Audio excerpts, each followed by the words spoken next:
John McMullen joins us now here on the Sports Bash 97.3 ESPN. A lot of stuff from one Doug Pederson, the least qualified coach in the NFL today. He spoke at the NovaCare complex in preparation for the first game of the year. And, John, he was asked a lot of questions about last year's matchup. Ryan Kerrigan, how big of a role he was.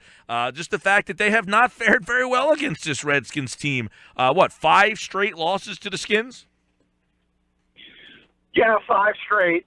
And, obviously the least prepared coach in NFL history. Actually, 30 years. I want to be fair to Mike Lombardi, or he might email me. But he only is responsible for 2 losses of that 5. So, but the Eagles have had a difficult time with the Redskins. They've had a difficult time with Kirk Cousins. But there's a lot of change in Washington. There's a lot of dysfunction in Washington. And if you look at, obviously, Shaun Jackson and Pierre Garçon are both gone from that offense. Now, they're still really talented because Terrell Pryor is a guy who is arguably more talented than the guys he's replacing. Plus, Jordan Reed, as Doug Pederson said today, Jay Gruden also said, is the focal point of that offense. And Jamison Crowder's really given the Eagles issues in the past. So there's still plenty of talent there. But I think this team is not as, they're not as, the continuity's lacking. It's the same thing we talked about with the Eagles and adding all the new receivers and all the new pieces. You got to work on the chemistry. You got to work on the continuity. Redskins are in the same boat in a lot of ways. Yeah, and, he was asked that today, that it's been 5 straight losses. He said that about the matchups. What are some of the matchups when you look on the surface? They made a lot of changes. Pryor is in, Jackson is out, Doxson is in, Garçon is out, Kelly is in at running back, Matt Jones is out. It seems like this is a tough matchup for this Eagles defense. This is a big physical offense. Yeah, and they have a very good offensive line, particularly with the tackles. Trent Williams, we always talk about, is if he's not the best left tackle in football, he's probably number 2. Morgan Moses might be.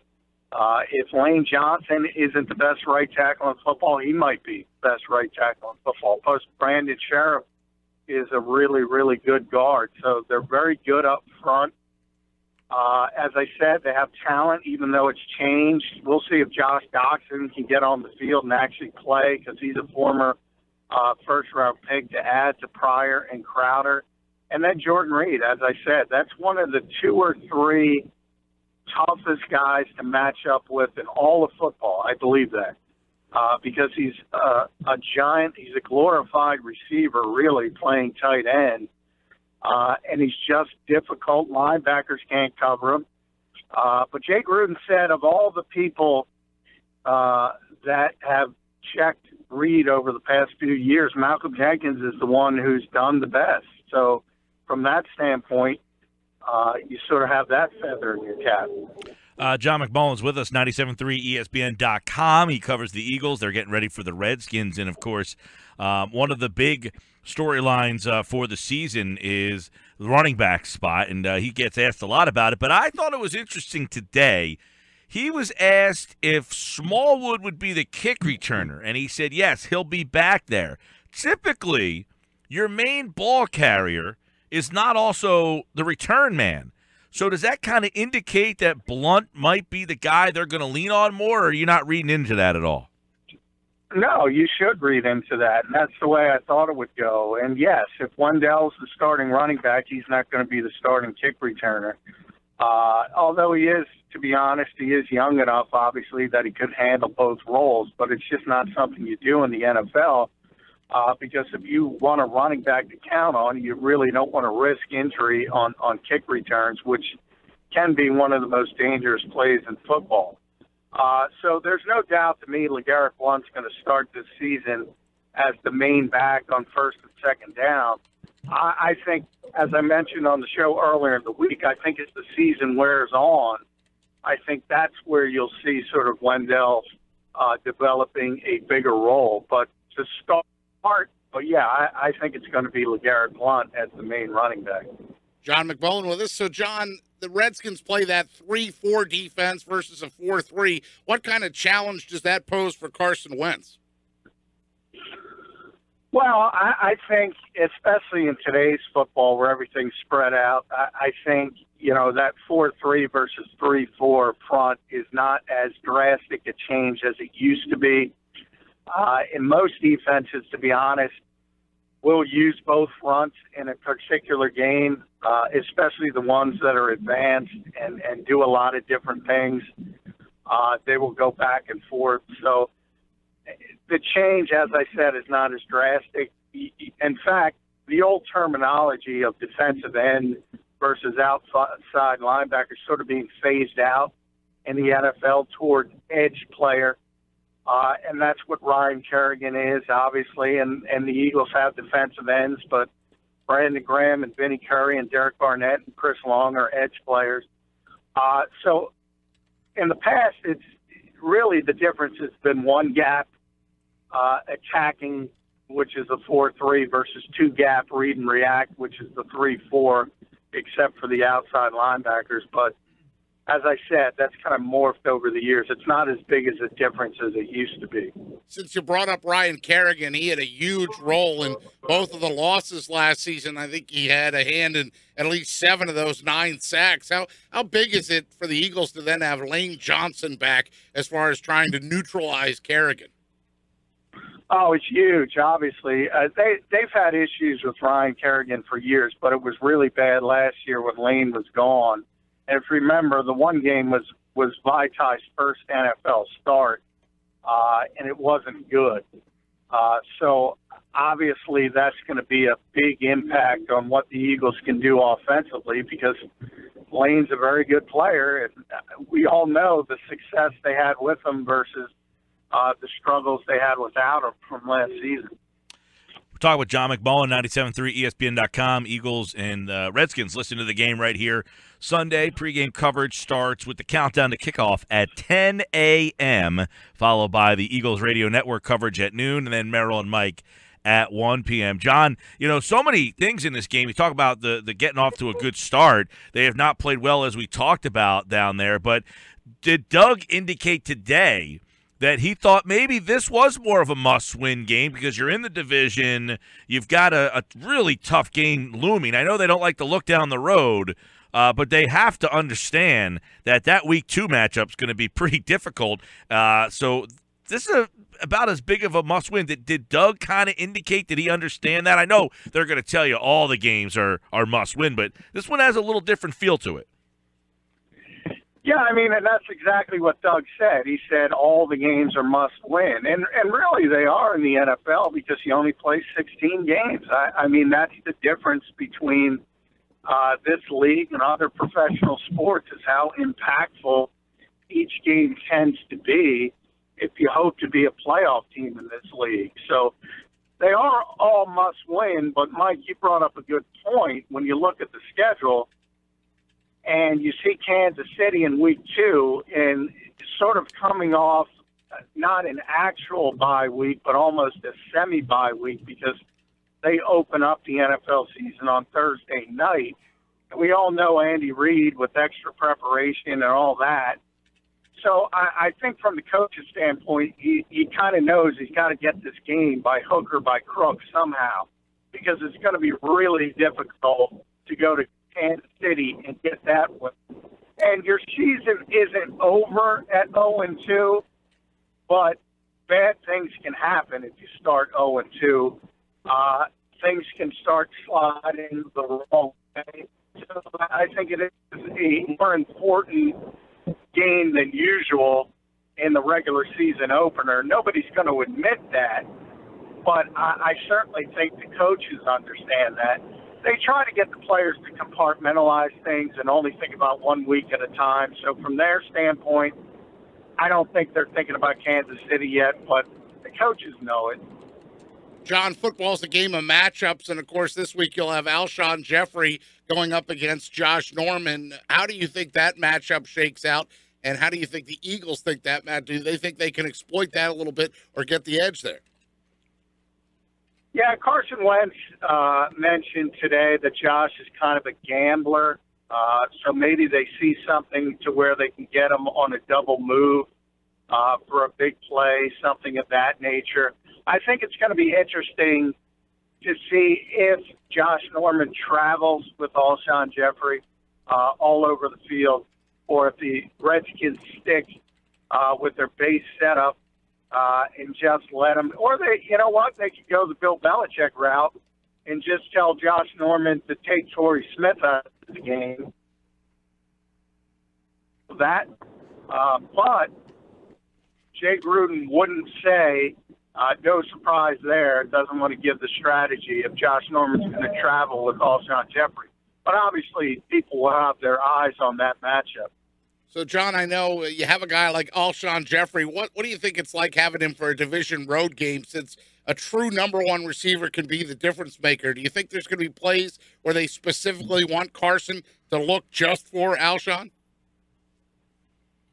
Yeah, I do. I mean, Carson kind of downplayed that, said you can't force the ball to certain receivers, but there's certain situations, and I think if you look back at Jay Cutler in Chicago, if you have, say, a 3rd and 7 or a 3rd and 8, you sort of have it in your back pocket that you could throw that back shoulder to Shaun Jeffery, and it's sort of like easy money when you get the chemistry and the continuity.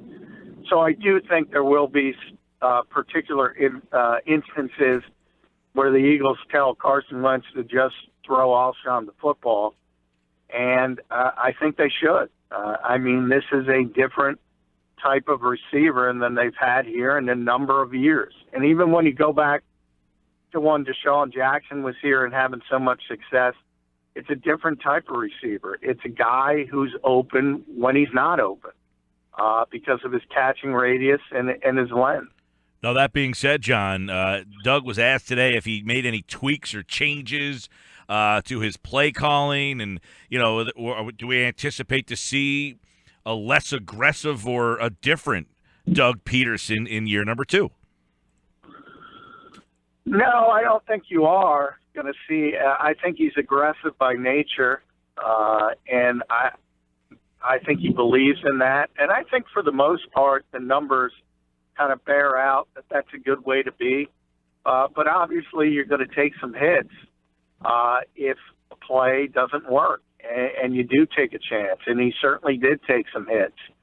The question was asked, will he think about changing anything up as far as the play calling and things of that nature, take some things off his plate. None of that's going to change. I often talk about, I think the best way to go is CEO coach, and Doug's not going to go in that direction. But we already knew that before today, so that's no surprise. He's going to be calling the plays, and none of that is going to change. Yeah, and that's obviously something that last year sometimes bit them in the foot. I mean, his over-aggressiveness, you know, sometimes we questioned a lot on Monday, right? That was a lot. That was a topic at least in 2 or 3 games that they ultimately ended up losing. Yeah, and it's always going to be a topic. But I think when it doesn't work, when it does work, everybody's thrilled with it. I always talk about, and that's the way, believe me, I think the NFL is eventually going. Because it's such an offensive-minded game now. I think you're going to start seeing coaches get more and more aggressive when they get sort of in the middle of the field from the 50 maybe to the 40. And if you're facing a 4th and 1, the odds are, especially now that you have LeGarrette Blount, well, not necessarily you don't need to automatically punt that football, and the numbers will bear out that you're probably going to get that first down. So I think the game as a whole is going in that direction, and I think Doug believes in that, and I think he's going to continue to be aggressive. John, let's take a look at some of the NFL news and notes. Of course, John McMullen, national NFL columnist, FanRag Sports NFL, as well as our Eagles insider for 97.3 ESPN.com.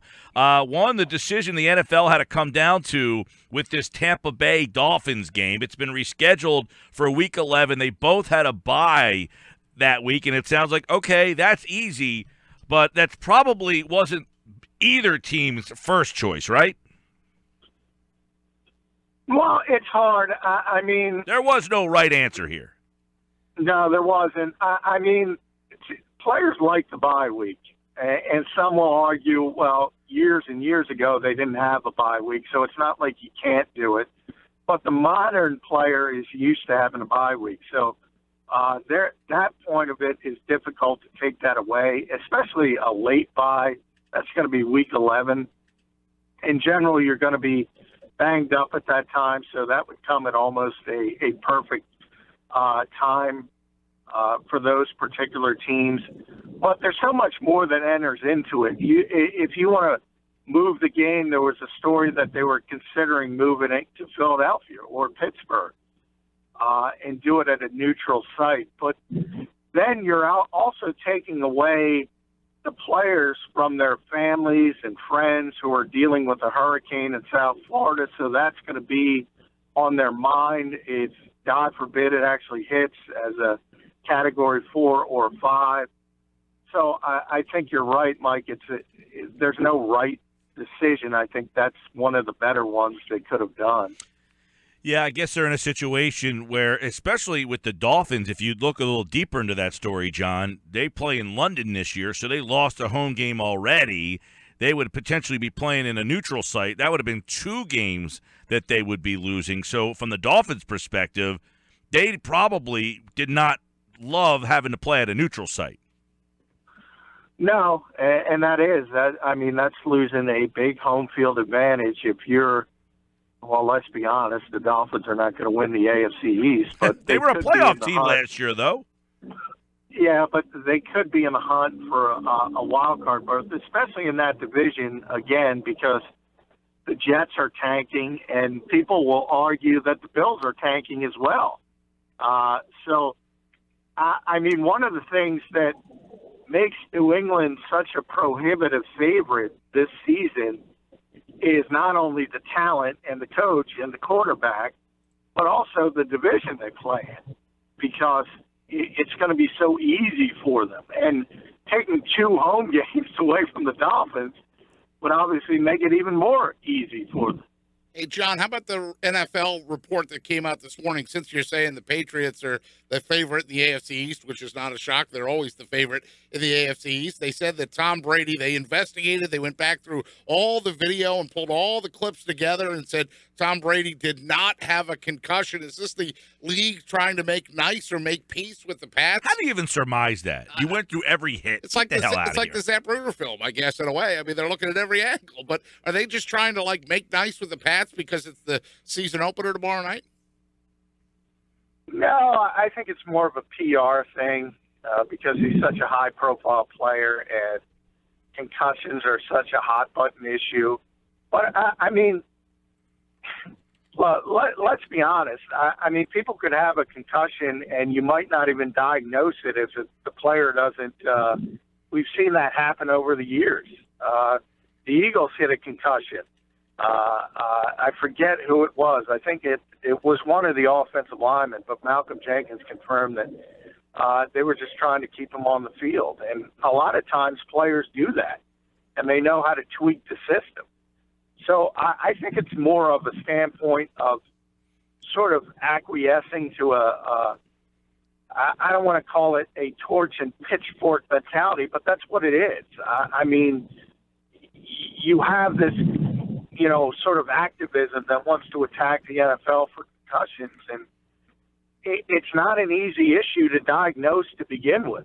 So to say you could go through every piece of film and every play and say he didn't have a concussion, well, you can't say that. Right. And on the other hand, Tom Brady could tell his wife, I think I have a concussion, and he might not have a concussion. So, there's not a lot you can do with that. John, you wrote about it at FanRag Sports NFL. Ezekiel Elliott, you say the case can only end one way. Now, he will play in week 1, so Giant fans are moaning and groaning about that. But there's a 6-week stretch that he will sit, none of which are really games against playoff teams. I think just one playoff team will appear in that run there. So how does this only end in one way? Well, yeah, let me make it clear. He might play far longer than week 1. I could see him playing this entire season. A lot of it depends on Friday, and there's dueling lawsuits now because the NFL is trying to get it in a different forum. But if he's able to get a temporary restraining order, which is a possibility, it's happened in the past in numerous cases, he could play the entire season, much like Tom Brady did in Deflategate. But ultimately, he will lose the case, and ultimately he will serve a 6-game suspension. The only question is, when is that suspension going to be? And it might not be week 2. It might be the 2018 season. But the one way is he's going to serve a 6-game suspension because even if it goes all the way to the U.S. Supreme Court, which I doubt it will, they're never, ever going to overturn a collectively bargained agreement because I say it all the time on the show, it has ramifications far beyond football. If you overturn one CBA as the Supreme Court, that opens up every CBA, and they're just never going to do it. That's why the NFL always wins these cases. John McMullen with us. So, John, you had said earlier the Tom Brady thing might be kind of a PR move by the league. Well, how about the 21 full-time officials? They've hired 21 full-time officials. They tweeted out that list of the 21 full-time guys. I know you follow the officiating. Will that make a difference in the quality of the product, or is that also, in your mind, PR move? No, I've been advocating that move for well over a decade, probably close to 20 years. To me, it's always been absurd that an industry that makes as much money as the NFL has part-time employees officiating games. This is the first step to making every single official, from referees on down, being full-time employees, and that's the way it should have been. That's the way it's always should have been. The NFL, and more so, it comes from both sides. The NFL gets a lot of criticism, but it also comes from the NFL Referees Association because they didn't want full-time referees because a lot of the guys have great other jobs, and they didn't want to give up basically a high-paying part-time gig, and they wanted to double dip, so to speak. But let's be honest. We always talk about players. How do players get better? Repetition. Keep doing it. Coaches will say the same thing every time. Practice, practice, practice, repetition, you'll get better. Same thing holds true for officials. The more they're out there on the field, they should be out there every single practice, every single OTA, every single mini camp, and that would accomplish two things. It would give the referees repetitions. They would get better. It would also give the players a better feel for what the officials want, and the game would, in theory, speed up, and the product would be better. I think it's a no-brainer. That happens this year, and, of course, the season kicks off tomorrow. 97.3 ESPN.com has coverage of Patriots and Chiefs tomorrow night right here on 97.3. Johnny Mack will be back tomorrow with the latest on the Eagles and the Redskins and all the NFL news and notes at JF McMullen on Twitter. Thanks, pal. Hey, thank you, guys.